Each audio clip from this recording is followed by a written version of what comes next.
Bansang nagkakaisa, sama-samang babangon muli. Yan ang isinusulong ng ating pamahalaan sa pangunguna ni Pangulong Ferdinand R. Marcos Jr. Magandang gabi Pilipinas, sa ngalan po ni Atty. Miko Clavano. Ako po si Audrey Goriseta at ito ang The Chatroom.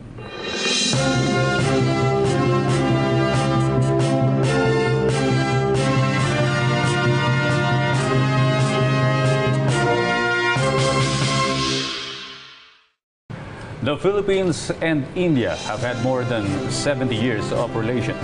Dated back to 1949, India has been a partner of the Philippines in several areas of development, while recent collaborations signify that both countries are committed to taking advantage of the established momentum and deepening ties. These efforts present significant opportunities for further cooperation. Good evening. Tonight, it is with great honor to have our guest. First time here in the chat room, please welcome Indian Ambassador to the Philippines, His Excellency Shambhu S. Kumaran. Namaste, Ambassador. Namaste, Audrey, and to all your listeners, namaste and magandang gabi. Okay, Ambassador, can you tell us a little of your background as to what courses you have attended and in what school? Well, I started studying literature as a graduate student, English literature.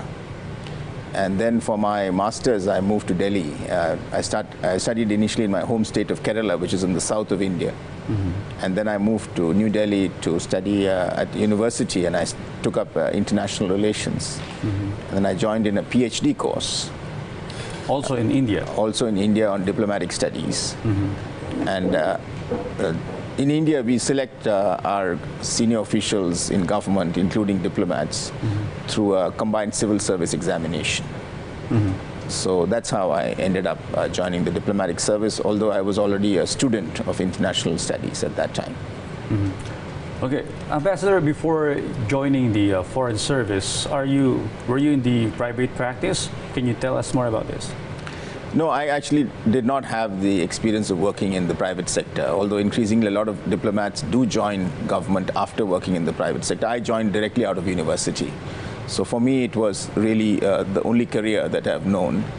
And all the 27 years that I've been working in the foreign service. Well, you've joined the foreign service back in 1995. How was your adjustment in your first assignment? Well, my first assignment was to Germany, actually. I did two back-to-back assignments in Frankfurt and Berlin. And obviously, it was a very exciting time for India because we were opening up, the economy was being reformed. We were beginning to engage more, I would say, proactively with the world. So it was really a great time to be, as a young diplomat in Germany, one of the leading economies in the world, trying to generate trade and investment. Quite an interesting time, and of course my wife and I were very young. We traveled around Europe in our car, and it was all told a very interesting career, the way it began. Yeah, well, your family, how did they adjust with this kind of lifestyle? Well, it does pose a lot of challenges. I mean, obviously from outside it looks a little easier than it is, but when you're in the diplomatic career and you have to move every few years, there are a lot of adjustments that the family has to make. The friend circle, the social circle changes, and the children also have to make a lot of adjustments. So while you do have the pleasure of getting to know new cultures and new experiences, it is also tempered with the fact that there are a lot of adjustment challenges. So it's a bit of the good and the bad. Well, so far, from all the countries that you were assigned to, what is your favorite? Well, I'm tempted to say the Philippines is my favorite, and it would definitely rank right up there. But it's really difficult as a diplomat to choose between the countries that you've been posted in, because in a way they're like, having to choose between your very dear friends or like among your children, because each of them have their strengths and their beauty. And when you live in a country and work as a diplomat, you build a very deep set of lasting relationships. So I've found that all the postings that I've had equally enjoyable in that perspective. Okay, well, being an ambassador is a big responsibility. You are representing the Indian government in your country of assignment. For you, what characteristics an ambassador should have? Well, I think there are quite a few qualities that an ambassador should have. I mean, you're asked to speak on a variety of issues, so you need to be aware and informed about a very wide range of issues. In the current day, you have to be switched on perpetually 24/7 because events can happen where you need to react.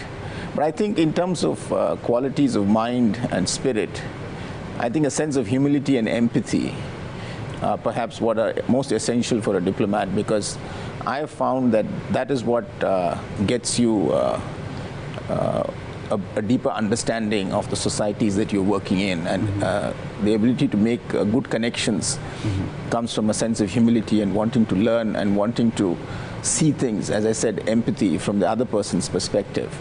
Of course, I am paid to defend my country's interests and promote them, and I will continue to do that, but I would like to do that in a manner in which I understand where the other party is coming from, and therefore I would list humility and empathy as the most important skills that a diplomat should possess. Well, you've been here in the Philippines for 2 years now. What have you learned about our culture? Well, I would say that the Filipinos are very lucky people, because your society is deeply happy. I think there is a deep vein of happiness among the Filipino people. And I have seen countries where this is not automatically so. Life at times can be difficult, nature can be difficult, but I have witnessed that the Filipinos are very resilient. And my sense is, and I'm very optimistic about the Philippines as a country and its future, because I've seen the young people, I've seen that there's a great deal of energy. This country has a great potential in terms of its human resource, and I do sense that you're beginning to see that coming together. Much like in India, we are also a very young country, and we are also transforming our society in a democratic framework. So the Philippines and India there have very great similarities. So for me, I sense a lot of the same complications, but also the same energy that people are bringing in to solve these difficulties. All right, more discussions with Ambassador Shambu Kumaran when the chat room returns.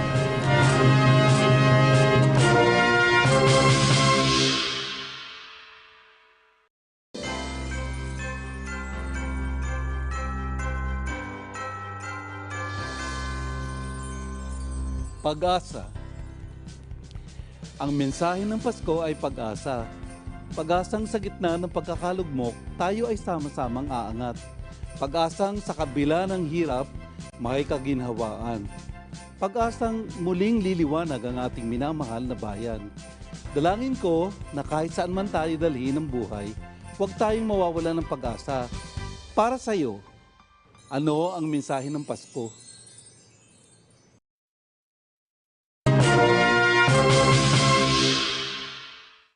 And we're back in the chat room with Ambassador Shambu Kumaran of India. Well, Ambassador, in an interview before, you've said the Philippines and India's relationship are driven by two pillars. Can you tell us more about this? As I was just mentioning, we are two democratic countries, and ultimately the governments have to respond to the primary requirements of the people. And both in India and the Philippines, there's the developmental imperative. There is a need to build our economies, grow our economies, skill our people, integrate with the world, develop the capacity that are needed to bring about the economic transformation that our people want. Here, I think India's development experience is potentially of value to the Philippines in a broad sense, and similarly what is happening in the Philippines is of interest to us in India in terms of the development experience that you have. And we are also working together in various areas relating to health, to agriculture, to finance, and other areas. The other pillar that I think is increasingly becoming very important in the current world is the national security pillar. I think as democratic countries and as peace-loving countries, India and the Philippines would like to develop in an environment that promotes our development, which means there should be stability and there should be peace. Unfortunately, it is not always easy to obtain that. And therefore, we need to develop the capabilities of our defense forces, for instance. And this is done both through equipment, through operational capability acquisitions, like through joint exercises, etc. So really speaking, in this emerging strategic architecture of what we call the Indo-Pacific, and the Philippines is very centrally located in this architecture. What happens around the environment here is of interest to us because we really do share the same strategic space. So working together with the Philippines, both on development and national security as the twin pillars of our policy in this regard. Sir, you've mentioned agriculture.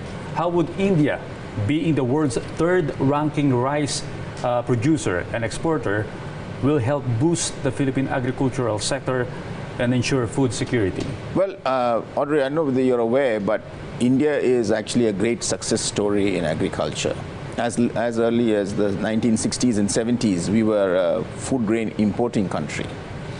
Over the past 4 to 5 decades, we have not only transformed our agriculture to meet the food grain requirements of over 1.3 billion people, but also to be able to export to other countries. And this has been possible through a variety of interventions. And of course, the energy of India's agricultural communities. And what we are trying to do is we see that the Philippines has, and one of the key things that I was told when I called on His Excellency President Marcos was his desire to try and revive agricultural production in the Philippines. So we've conveyed at the highest level when Prime Minister Narendra Modi spoke on the telephone with President Marcos, agriculture came up as an issue, and what we are willing to do is to bring India's experience in agricultural productivity enhancement to the Philippines. There are already a lot of conversations that are underway. We have a joint working group on agriculture which will meet soon. But we've also held at least 4 to 5 business conferences. India was the partner country at the Mindanao Food Congress last month. We were also took part in the Davao Agri Expo. There are many Indian agriculture companies who are already in the Philippines. What we're trying to do is to bring about greater awareness of how we can integrate technology, in particular, agri-tech, to make the agriculture sector more climate resilient, more able to respond to the needs of the new consumer, for instance, who's more interested in organic and other products. So we need to really have a holistic approach. And this is then to be broken down into various components. For instance, crop insurance.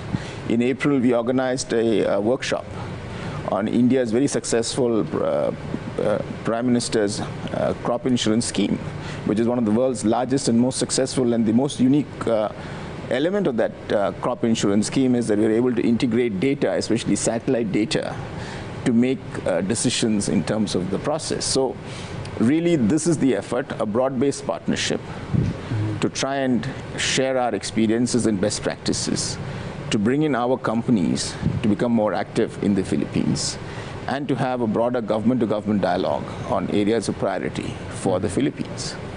All right, don't go away. In the chat room, we'll be right back with Ambassador Shambu S. Kumaran.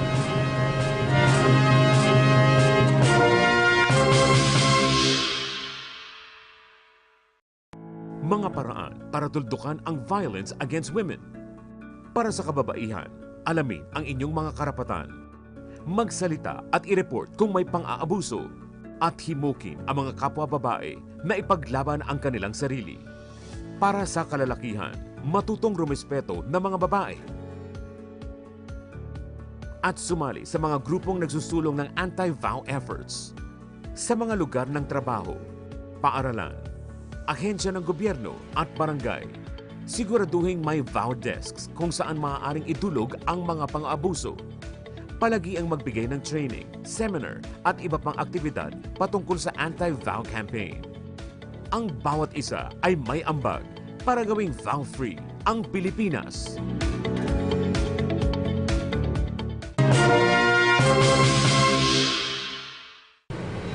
And we're back with Ambassador Shambu S. Kumaran. Ambassador, in the pandemic, India was greatly affected. But despite of these challenges, your government never stopped in helping other countries, especially the Philippines, in terms of providing vaccines What can you say about this? As I was mentioning, India provides for affordable and quality medicines. And the Philippines market is fairly well supplied by these medicines because it has brought down the cost of medicines and pharmaceuticals for a lot of Filipino families. We would like to continue to build on that. Vaccines is another area you mentioned. We are the world's largest producer of vaccines. And as we exit the pandemic and as we kind of increasingly focus on healthcare, we also want to try and develop traditional medicine, which is something that we are very excited about. The Philippines has its own system of traditional medicine. India has this age-old system of Ayurveda, which we believe can combine well with the Philippine system. So we've had an MOU between the Philippines PTAC and the Indian National Institute of Ayurveda. We are deputing 2 Ayurveda experts to the Philippines. And we believe that this is another area where we can work together. We also have a lot of conversations in terms of medical treatment. One of the things that I've been very, very happy to be involved with is the treatment of Filipino children who need liver transplants. And we've done several hundreds of those transplants already in India. And we're trying to see, working with one of the big hospital chains in the Philippines to see if some of those capabilities can be generated within the Philippines itself. So in terms of health care, that's another area. Medical devices is another area where we want to work together. India's developing capacities there. So in the conference that you mentioned earlier, we did bring along all these elements to try and look at a holistic healthcare partnership, bringing the Indian private sector in particular, which is very, very active, to try and engage with the Philippines private sector and other hospital chains and your pharmaceutical capacities to try and develop these linkages so that we can have a broadest possible conversation. And ultimately, we feel that it'll be to the companies who will have to take those decisions. But it's the job of the embassy and the governments to try and bring the companies together. Well, there was a time where the world was worried about India's situation and the COVID-19 pandemic. Well, how is India in terms of recovering from the health crisis? We are currently out of the pandemic, and I hope that it remains that way. You're right, we had some difficult periods. But what was really remarkable was the way in which we were able to roll out our vaccination program, which we've already got more than 2 billion doses into people's arms, which is one of the biggest, perhaps the biggest such initiative. We were able to develop our own vaccines in the country. And we were, as you said, able to export these vaccines to many countries. So really, the COVID experience has given us the confidence in India that we can tackle large public health emergencies and be of value to the rest of the world. And one of the things that is now very clear is that the economy is back, society is fully open, people are flying and moving around, schools, colleges, all the educational institutions are open, the companies are open, India is open for business. India is growing, the economy is growing despite the fact that there are all these pressures. So really, the pandemic has receded. But at the same time, we do want to utilize the lessons that we learned in the pandemic to try and craft a stronger developmental path in the future. The lessons that you've learned from the pandemic. Now, let's talk about other topics in your country. For example, this digital governance. India has witnessed rapid digital growth in a short time span. In fact, the country has been able to digitize access to hundreds of government services. Digital governance is seen as an effective way to make government services be more accessible to people. Are there any progress in digital governance cooperation between India and the Philippines? Absolutely. You are absolutely right in saying that India is a champion in the field of digital governance, led by Prime Minister Modi himself with his Digital India initiative, and leveraging our national ID project, the Aadhaar project, using the zero balance Jan Dhan accounts. We were able to transfer at the click of a button benefits during COVID to 400 million recipients. It is a global governance success story. Of course, it has not been received the publicity that it deserves, but this success story was possible because the building blocks of this digital governance processes were in place before the pandemic hit us. So essentially what we are now seeing in India is that whether in terms of using satellite data to help fishermen to find the fish, using, as I said, satellite data to insure crops, using digital processes to short circuit and make transparent all the government processes, from a driving license to everything else. Really, and most importantly, this whole idea of transferring benefits directly to the recipients, direct benefit transfer. And we've also opened up our payment systems. A unified payment interface has been created, which allows people access. It's a great success story in financial inclusion. So what we've been trying to do in the Philippines is we have negotiated an MOU which is completed now. We'll be signing it shortly on fintech, which will cover digital payments. It will cover direct benefit transfer. So we want to bring that experience that we've had in India. We call it the India Stack. This is a series of digital governance initiatives. We want to bring that to the Philippines.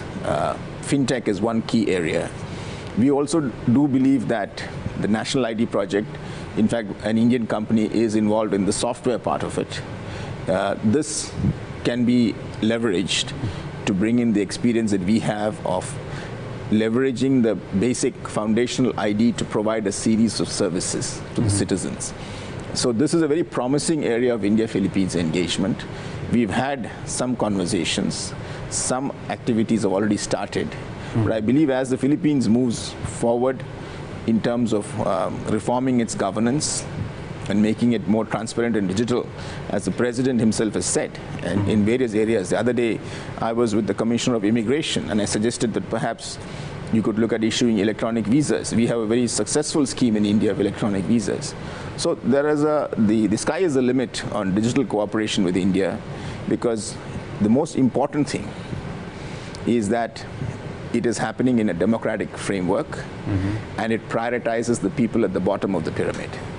And this is, I think, the important commonality between India and the Philippines: governance to the people who have been deprived of it for a very long time and need to be included in the mainstream. And this success story of India, I think, also very interesting other element which I'd like to add is that in the BPO industry, which is one of the big performers in the Philippines, Indian IT companies have already been here for a very long time. And I'm urging some of these IT companies who've been doing digital activities back home and digital governance related contracts to bring some of that experience here and offer it to the Philippines. So this is a conversation that has started. I'm very optimistic. Well, this is also a public-private partnership in India? Correct. Okay. We'll take a short break, Ambassador. The chat room will be right back.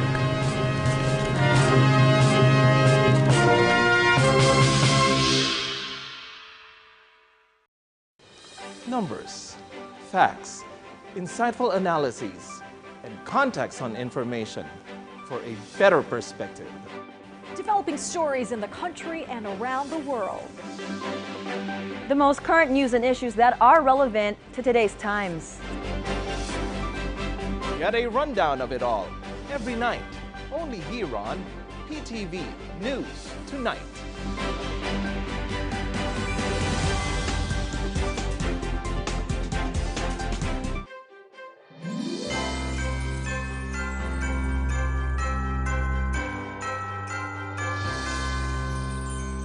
Paghihintay. Ang diwa ng Pasko ay ang paghihintay sa pagsilang ng sanggol na Jesus na siyang tagapagligtas ng sangkatauhan kung anuman ang ating ipinagdarasal at hinihintay. Alalahanin natin na ito ay ibibigay sa tamang panahon basta't dalisay ang ating intensyon. Para sa iyo, ano ang mensahe ng Pasko?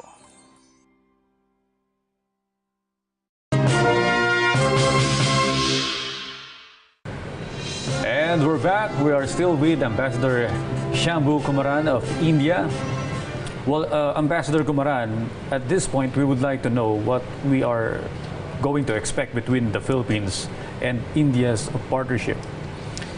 Well, Audrey, I think it's important for me to mention that India is now the world's 5th largest economy. In this decade, we'll be the 3rd largest economy in the world. And what we have seen, especially with the digital governance initiatives that I mentioned, is that the Indian economy is powering ahead. And we would like to have a very dynamic partnership with the Philippines, as I mentioned, both in terms of development as well as national security, anchoring us both as two key democracies in the Indo-Pacific that radiate growth and stability in the region.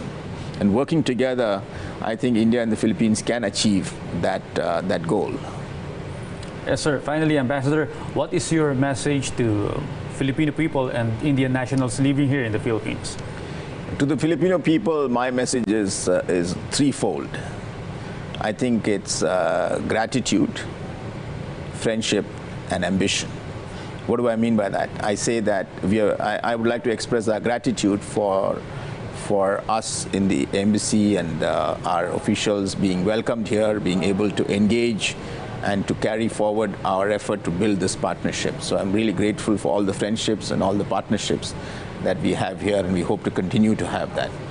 Friendship, because there is deep affection for Philippines in India, and I sense a great affection for India in the Philippines. Let's nurture that spirit of friendship, especially among our people, because this is really a people-centric partnership between two democracies. And ambition is, I want to see that both our countries should raise the level of ambition as to what we can do together. So this, in a nutshell, is what I would like to convey to the Filipino people, to the Filipino friends. To the Indian nationals here, I think they are a bridge that connects our two countries. Some of them have families here. They've settled here for some time. As many of them are experts and skilled people who are managers. They're bringing their skills to develop the Philippines economy. I would like to wish them all the best. And I would like to wish that they continue to act as this dynamic bridge that connects both our countries. Again, thank you so much, Ambassador Shambu Kumaran, for accepting our invitation here in the chat room. My pleasure. Maraming salamat. Maraming salamat din, Ambassador. Bilang responsableng mamamayan, mahalagang magkaroon tayo ng malawak na kaalaman tungkol sa pamahalaan at sa mga pangyayari sa ating bansa.